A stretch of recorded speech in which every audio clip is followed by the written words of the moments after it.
Well, hello friends and welcome back to my channel. I'm Renee and we're going to make a beautiful from scratch red velvet cake. These are delightful. This is a southern recipe, by the way. My neighbor's son has a birthday today, so he asked me if I would make him a red velvet cake.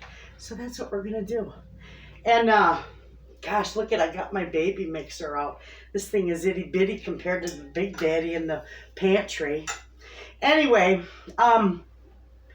we're going to go ahead and put all our wet ingredients in. But first, I'm going to mix my goodies into my flour. And in this bowl, I've got 2 tablespoons of cocoa powder.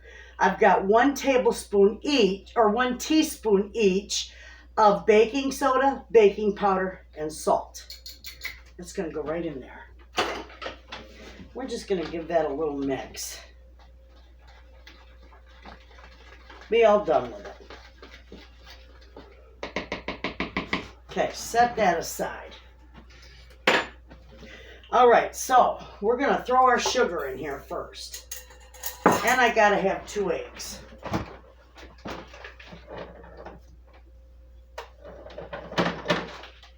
My eggs are like enormous, friends. These are my fresh farm eggs. We got 1 going in. And 2 going in. So there's 2 eggs. We've got 1/2 cup of hot fresh brewed coffee. We've got 1 cup of oil. And I will put the recipe in the description box. So don't worry.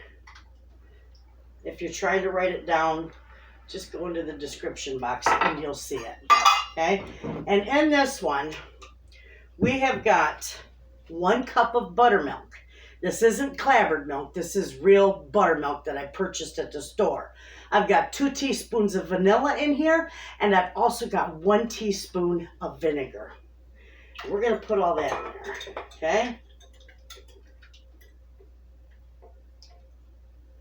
Beautiful. Let me put these in the sink. Also, I am going to load this with red food color because you want this red. This is red velvet.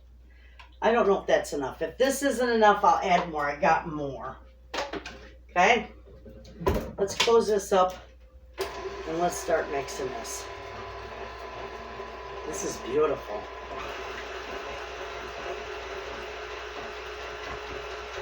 You know, my mixer is like 24 years old.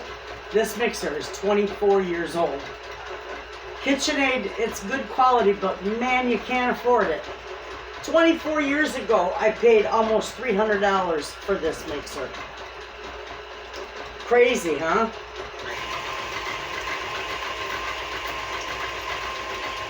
And that's a beautiful red.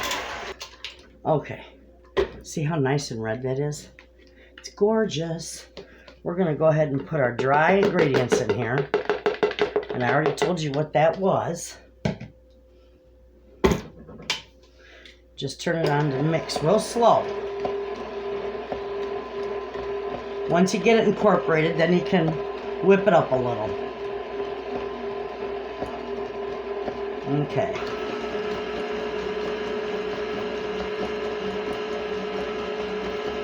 All right, now I am going to scrape down the sides of this.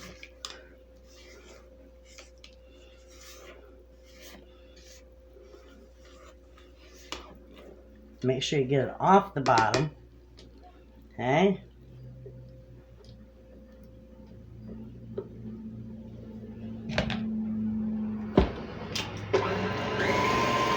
All right. We're just going to let that mix for a couple of minutes. Okay, friends. That has mixed fine.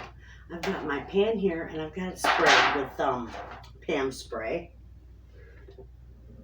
I'm going to take this off. That's a beautiful color. All right, I'm just gonna pour this right in there. Isn't that gorgeous? Scrape this all down.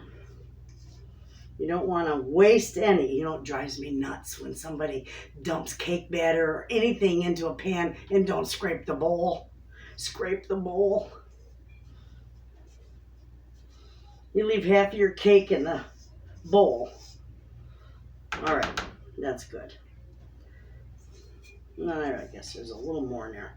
Okay, we got it. Now, all I'm going to do is just tap this a little. See the air bubbles come up? If you can see that, just tap it a little. Good. I've got my oven set at 325. So this is going to go in the oven for 30 to 40 minutes. And I'll see you back here when this is done and cooled so we can frost it.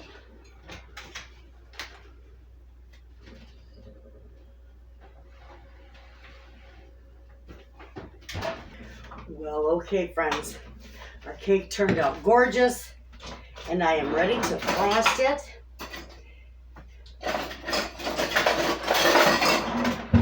And normally, I would make my own buttercream frosting, but they requested this whipped, fluffy frosting. So that's what we're going to put on it.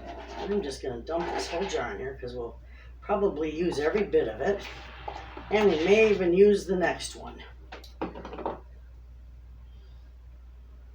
Normally when I make these cakes, I would put a beautiful cream cheese buttercream frosting, and I would also grind up a few pecans and garnish it with pecans.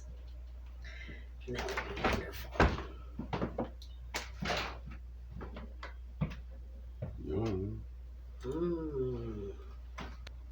Okay. Let's do a little more of this on here. We don't want no bare spots.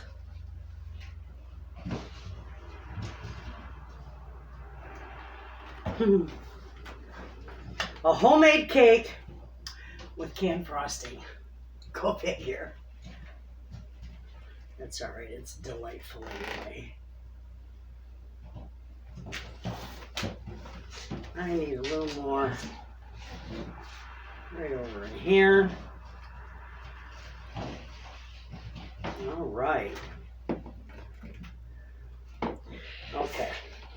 So you know what? I am not going to just toss this out because I'll never use it again. We're just going to set these over here.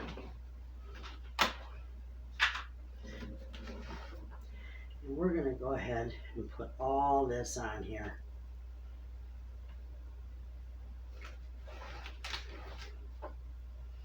Beautiful.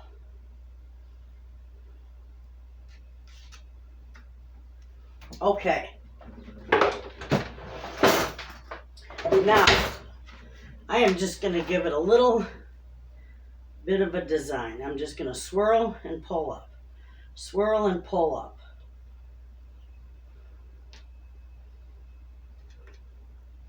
And that's when I would put pecans on it. But he doesn't want pecans. Not that he don't eat them. The boy's got braces. So, you know, that's not going to work. But we're just going to make this a nice little decoration here so it looks good.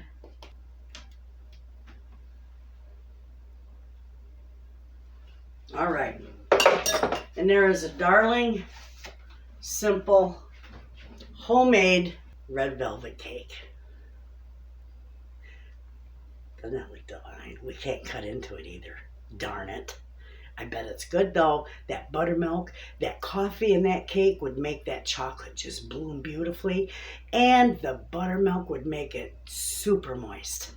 I will put the recipe for this beautiful red velvet cake in the description box, along with the cream cheese buttercream frosting. You all give this a try. It's divine. You all have a wonderful day. I'll see you in the next video, friends. And as always, thanks for watching.